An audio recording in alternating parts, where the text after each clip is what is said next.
Hello and welcome back, all 203 of you, most illustrious members of the detail. We hit 200. I'm doing a quick Q&A. I asked Discord members if they had any Q&A questions they'd like answered, and then we're going to do a face reveal. I hope you enjoy.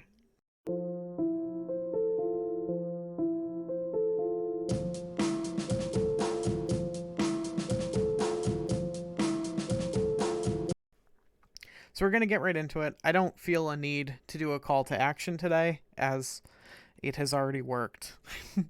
The draw of seeing my face is, I don't know. It's cool. All right, listen. We're going to get into it. So question one. This might be too polarizing, but what is your favorite color? It is green. My favorite color is green. I always say if life were a video game and I could be a custom character, I would have chosen green for my hair. I have to dye it this color, which you'll see during the face reveal.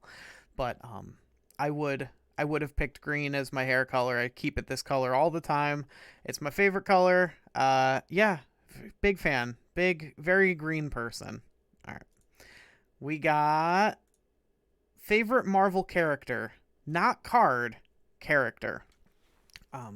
So I've mentioned previously that I don't know Marvel that well. Like, I probably don't have a good enough idea of who the characters are to recognize, like, an archetypal character that I like.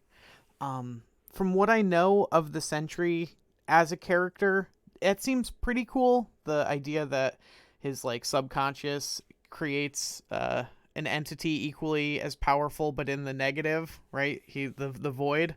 I think it's the void. I don't have the card either. Not that I'm answering what card I like, because that would be against the rules of this question. But I like the Sentry conceptually, but I don't know Marvel that well. But this is going to come up with a later question. My favorite archetypes of characters are ones that are not inherently very powerful. They are ones that are very creative with the power they have. So if you can answer that, I can tell you who my favorite is, right? Like, I think the Sentry is also just very powerful. He's like Superman, right? But, like, I don't know. But that's my favorite archetype. I like the intrigue that story seems to have from what I know of it, but that would be, yeah, that's my answer. Okay. I don't know if this is asked, but if you could have a superpower from the Marvel Universe, what would it be? So okay, I know Kitty Pryde's superpower, vaguely, is being able to pass through material, because I remember that scene with her and Juggernaut from the movies. Oh, I'm such a fake fan, and it's coming out right now. So I remember that scene, and I think that, like, I don't know anything about Kitty Pryde, so I couldn't answer her as my favorite character. But I like that archetype of, like I said, I don't think that's, like, super, super powerful. Like, it's, it requires a lot to go right, but you have to be very clever with how you use it. So it would probably be something like that. I mean, like, ideally, it would be something like, I don't know, telekinesis. I'm so fat. I would love to be able to, like, get a seltzer out of the fridge downstairs. But that's also, like, a really strong power. And, from a writer standpoint, because that's also what I do, that's, like, less interesting to me. So probably whatever you would call Kitty Pryde's power, the ability to, like, phase things through each other and yourself through things, probably that. If you could create your own Marvel character, what would their power be? And would they be a hero or villain? So I'm a very, like, hopeful person. I'm a very, like, positive person. So it would definitely be a hero. I like heroes and I like villains somewhat, but I kind of don't like anti-heroes in a big way. I don't like, I find them, like, not as interesting as I think a lot of people find them. I think, what's his name? Togashi, the guy who writes Hunter x Hunter. says that he doesn't write villains, he writes people with problems looking for solutions. And I really like that. It comes out a lot in his like villains, that like they're usually not, they're not like very evil. They're very understandable and human, and it's not like a redemption arc thing. It's literally just like they are standing in the way of your hero, like the person you're rooting for, but you don't root against the villains, and that's why they become so, like, they're such good characters. Eventually, Hisoka starts off really really awkward in Hunter x Hunter. It almost made me not watch the show because I'm not a fan of the child molester trope. I was just not a fan. Just not a fan of it. Plumb not. So, okay. They would be probably a hero or that archetype of villain, a person with a problem looking for a solution. And I think so their power would probably be something like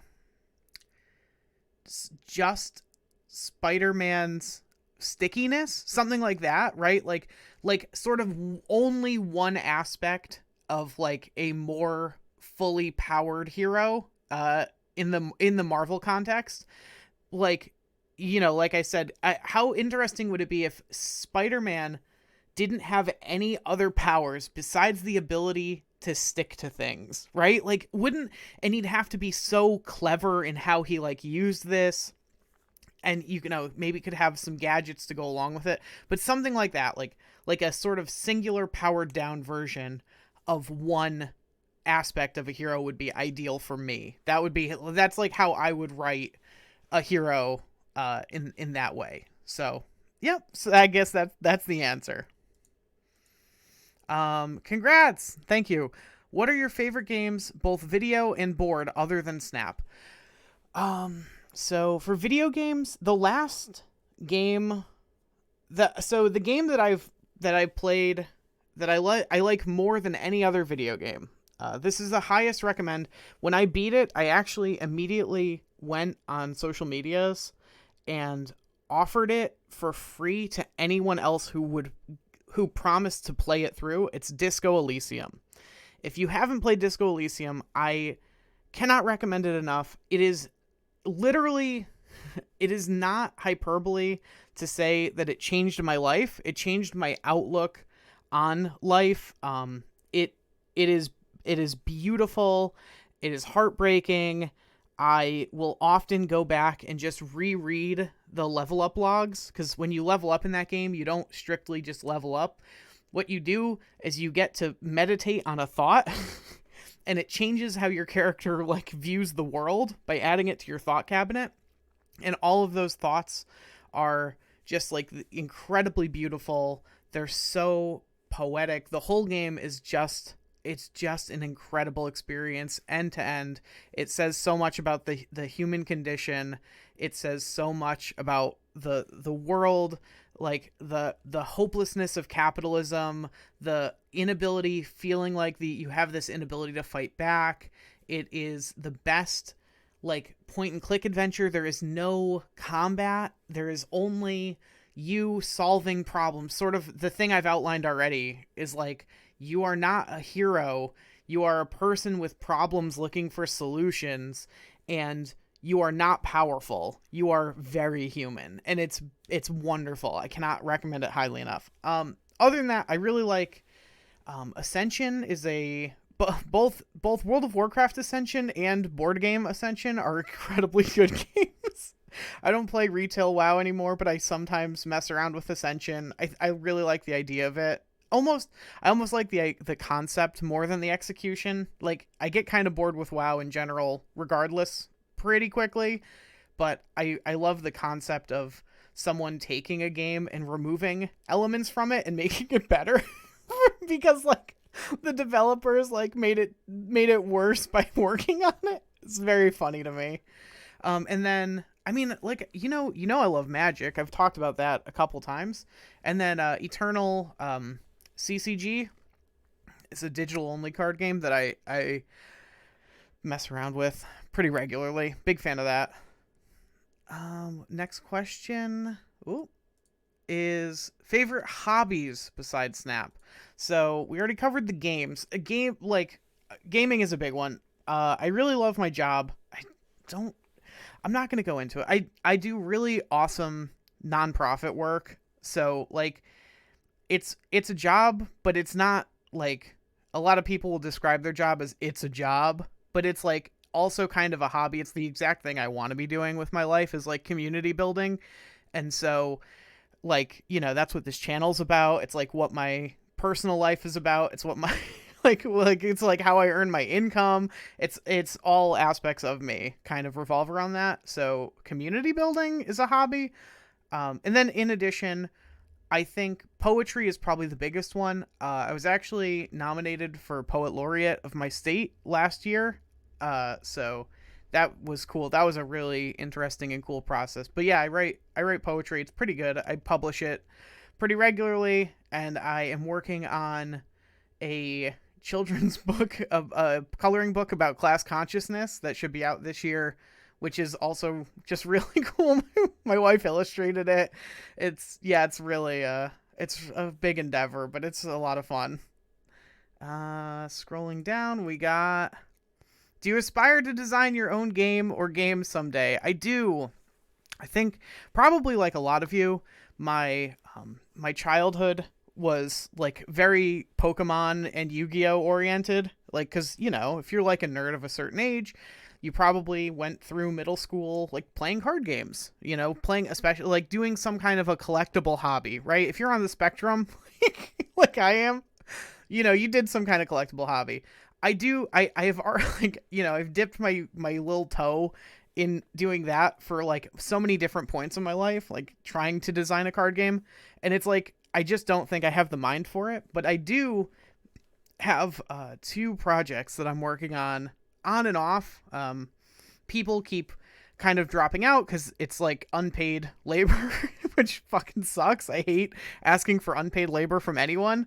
But it's in addition, these are usually people that are the closest to me. But we are working on kind of a creature collector because, like I said, my childhood was kind of dominated by Pokemon, and I love Pokemon fan games, and it's something like that, but more queer centric and more kind, right? Because I think like no matter how much the games try to tell you Pokemon really love getting the shit kicked out of them by each other, it feels very unkind to the animals involved.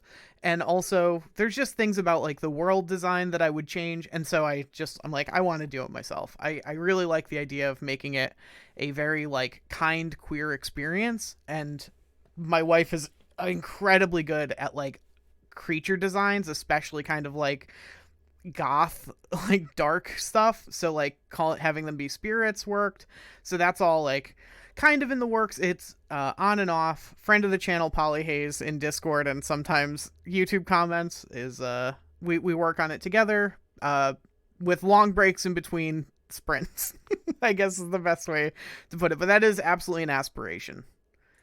And then the last one we got before the big reveal that you've all been waiting for is, like most content creators, you've started with a single game. Are you going to diversify your channel or keep it exclusive to Snap? Also, what are your plans for the future of your channel? So, great question. For now it's just Snap, although I already have released the one video on Big Iron, on Album of the Decade and the drama surrounding it.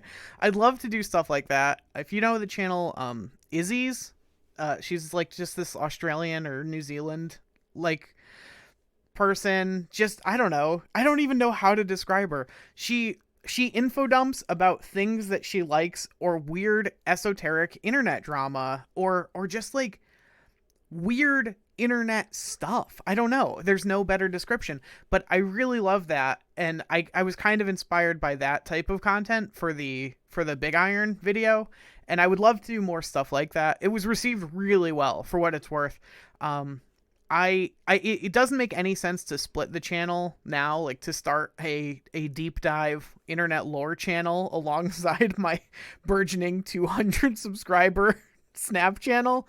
But I know like, if you follow like Big Joel, he like launched Little Joel fairly recently, where you can do stuff that's like not quite on brand for his major channel. But you know, that guy has 500,000 subscribers, so like we're not there yet. It's the answer is it's not going to be exclusive to Snap, but I don't know what that looks like yet. So that's also the answer for the plans for the future. This channel is only 3 months old. Jesus Christ, it's only 3 months old. And I'm floored with the success, with like the positivity. Even the people who have left kind of like negative or disagreeing comments usually do so in a way that's not like you're a fat asshole and you're wrong, but in a way that's like, hey, just so you know, that thing you said was incorrect. It's like, okay, that's fair. That's fair. The thing I said was incorrect. That's not me. I will issue a redaction on that. So that's been really cool. There's, you know, I don't know. That's all really cool to me. I hope that the future of the channel is that we keep growing and attracting mostly people like that and not the general populace of the internet. But like eventually that'll happen. So you get sufficiently large and there's just going to be people coming in the comments to hate. But for now, we're doing great. All right. And that's it. That's all the questions. So here it is. The big reveal. That's what you're here for, right? All right. Are you ready? On the count of 3. 3, 2, 1. I gotcha. I'm not going to do that to you. All right. That was a really good joke. I'm glad I pulled it off. The real selfie is right here. That's me. That's what I look like. That's me in real life. I told you I look just like my avatar. That's me sitting at my kitchen table doing some magic. Literal magic, not The Gathering. Yeah, that's what I look like. Maybe I might start streaming with like a face cam or something at some point. No plans just yet. I was offered a camera by a friend of the channel, Polyhaze, who also provided the microphone for this setup, which is, you know, he's great. #1 supporter. That's it. I don't know. Let me know what you think down below. This content was not elucidating, enlightening, or enriching. It might have been enriching, I guess. So I'm not going to say to subscribe or anything. It would feel very strange. But I hope you enjoyed, and I will see you all tomorrow.